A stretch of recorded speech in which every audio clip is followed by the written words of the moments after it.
तो हाय दोस्तों, आज हम लोग संस्कृत में शुरू करने वाले हैं हमारा प्रथम पाठ, जो कि क्लास 7th के लिए है। तो देखिए, इसके अंदर प्रथम पाठ है, शुरू करेंगे विद्या महत्वम। ठीक है, तो चलो शुरू करते हैं। उससे पहले ये इसके श्लोक हैं और ये इसके अर्थ हैं। ठीक है, ये मैंने आपको बता दिए हैं। तो चलिए अभी शुरू करते हैं। विद्या ददाति विनयम, मतलब कि विद्या विनय देती है। विनयम मतलब विनम्रता।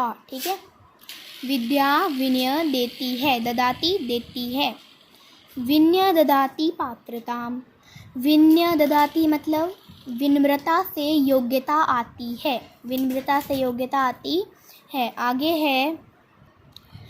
है पात्रत्वा दत्तनमा पनोति। ठीक है, धनधार्यम ततः सुखम, इसका मतलब है योग्यता से धन प्राप्त होता है और धन से धर्म मिलता है।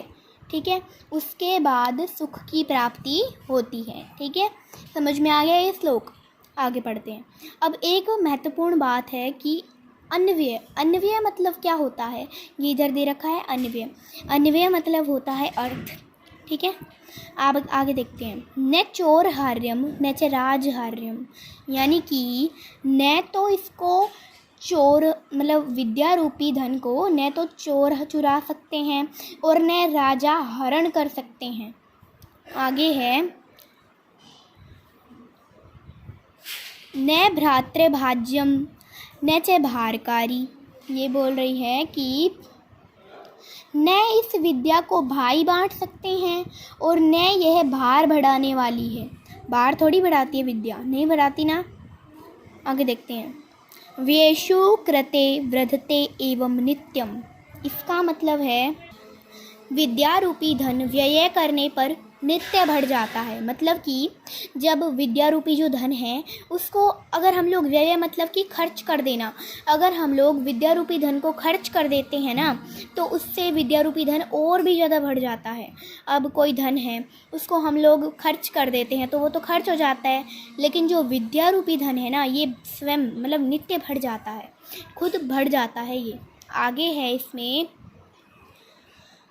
आगे है विद्याधनम सर्वप्रधानम, जो विद्याधन है वो सर्वप्रधानम है। देखिए, इसका मतलब है विद्या रूपी धन सब धनों में प्रधान धन है। जो विद्या रूपी धन है ना, वो सभी धनों में प्रधान धन है। ठीक है, तीसरा श्लोक देखते हैं। विद्या रूपम कुरूपाणाम निर्धनानाम धनम तथा, यानी कि विद्या कुरूपों का रूप है। यहाँ तक तो क्या था, विद्या रूपम कुरूपाणाम मतलब कि विद्या कुरूपों का रूप है। और इसमें है निर्धनानाम धनम तथा, यानी कि गरीबों का भी धन है। और तथा विद्या निर्बल लोगों का बल होता है। विद्या क्या है, निर्बल लोगों का बल है। निर्बलानाम बलम विद्या, विद्या निर्बल लोगों का बल है। बल मतलब जो निर्बल लोग होते हैं ना, जिनके पास ताकत नहीं है, जो कमज़ोर लोग होते हैं, उनका बल है विद्या। ठीक है, आगे है साधनिया प्रयतनत है।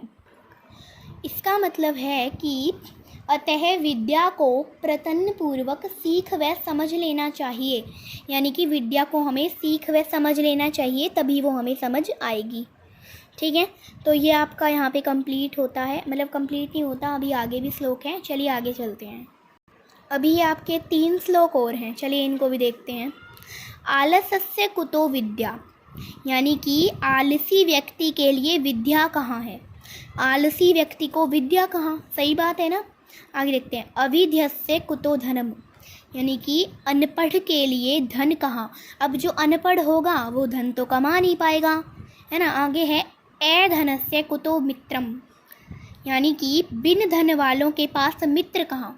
जिसके पास धन होता है उसके पास तो बहुत सारे मित्र होते हैं, लेकिन जिसके पास धन ही नहीं होता तो उसके पास मित्र भी नहीं होते।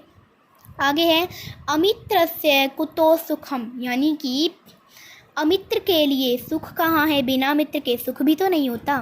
आगे है स्वगृहे पूज्यते मूर्ख, यानी कि इस श्लोक का अर्थ है मूर्ख को अपने घर में ही पूजा जाता है। एक सेकेंड, इसका अर्थ है कि मूर्ख को अपने घर में ही पूजा जाता है। आगे वाला है स्वग्रामे पूजते प्रभु, यानी कि स्वामी को स्वामी को अपने गांव में पूजा जाता है। ठीक है, आगे है इसमें स्वदेशे पूज्यते राजा, अपने देश में राजा को पूजा जाता है। अपने देश में तो राजा को ही पूजा जाता है ना। विद्वान सर्वत्र पूज्यते, भाई सबके देखो इसका मतलब है कि जो राजा है सब कहीं का अलग अलग राजा होते हैं, इसलिए स्वदेशी। आगे है विद्वान सर्वत्र पूज्यते, जो विद्वान लोग होते हैं ना वो सब कहीं पे पूजे जाते हैं। जो विद्वान होगा उसको पूरी दुनिया पूजेगी, वो सब कहीं पे पूजा जाएगा। ठीक है, और जो मूर्ख होगा वो सिर्फ अपने घर में पूजा जाएगा। और जो स्वग्रामी होगा जो प्रभु होंगे वो स्वग्रामी पूजे जाएंगे। ठीक है, आगे देखते हैं, ये दूसरा श्लोक है। चलिए इस श्लोक को पढ़ते हैं। सुखार्थिनः कुतः विद्या, इसका मतलब है सुख चाहने वाले के लिए विद्या कहाँ। सुख चाहने वाले के लिए विद्या कहाँ, समझ रहे हो ना। आगे देखते हैं, विद्यार्थिन कुतो सुखम, यानी कि इसका मतलब है विद्या चाहने वाले के लिए सुख कहाँ। आगे है सुखार्थी वा त्यजेत विद्याम, यानी कि सुख चाहने वाले को सुख छोड़ देना चाहिए। विद्यार्थी वा त्यजेत सुखम। ठीक है, यानी कि सुख चाहने वाले को विद्या चाहने वाले को सुख छोड़ देना चाहिए, और जो सुख चाहने वाले हैं उनको विद्या छोड़ देनी चाहिए। इसका यह अर्थ है। तो मैं उम्मीद करती हूँ कि आपको ये चैप्टर जो है पूरा समझ में आया होगा। तो चलो अभी इसके शब्दार्थ भी देख लेते हैं। इसके शब्दार्थ हैं व्यय, मतलब खर्च करना, भारकारी, भार बढ़ाने वाला। आगे अलसस्य, आलसी को, निर्धनानाम, छोड़ देते हैं, निर्धनानाम, गरीबों का, त्यजेत मतलब छोड़ देते हैं। ठीक है, आगे है ददाती, मतलब देती है। फिर है वर्धते, यानी बढ़ता है। ठीक है, आगे देखते हैं, पात्रताम, योग्यता, पात्रताम योग्यता, याति प्राप्त करता है, कुरूपाणाम कुरूपों का, स्वगृहे अपने घर में, सुखार्थी सुख चाहने वाले, कुतो कहाँ से। तो ये चैप्टर आपका ख़त्म हो चुका है। शब्दार्थ भी मैंने करवा दिए हैं, हिंदी अनुवाद भी आपको इसका बता दिया है। तो अब अगले चैप्टर में मिलेंगे अगली वीडियो में। Okay bye.